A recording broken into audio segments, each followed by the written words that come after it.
آپ دیکھ رہے ہیں آئی اے کے نیوز۔ گیس ڈیلرز ایسوسی ایشن کا مہنگی گیس خرید کر سستی فروخت کرنے سے انکار۔ انتظامیہ ہمیں مجبور نہ کرے، دکانیں بند کرنے کا اعلان۔ اوگرا کام نہیں کر رہا، کمپنیاں اپنے ڈیلروں کو گیس فراہم نہیں کر رہی ہیں، حکومت نوٹس لے۔ گیس ڈیلرز ایسوسی ایشن کا کہنا تھا کہ سیلاب کی وجہ سے ملک میں گیس کا بحران پیدا ہو گیا ہے۔ گیس کی کمپنیاں ہم ڈیلروں کو گیس فراہم نہیں کر رہی ہیں، جس کے نتیجے میں ہمیں گیس پرائیویٹ پلانٹس سے خریدنی پڑتی ہے، جو ہمیں مہنگی فراہم کر رہے ہیں۔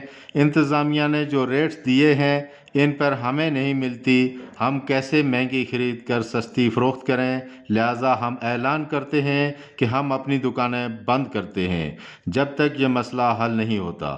انہوں نے مطالبہ کیا ہے کہ یہ فیلئر اوگرا کا ہے اور زیادتی ہمارے ساتھ ہو رہی ہے، لہٰذا حکومت فوری نوٹس لے اور اس مسئلے کا حل نکالے۔ تازہ ترین خبروں کے لیے دیکھتے رہیے آئی اے کے نیوز۔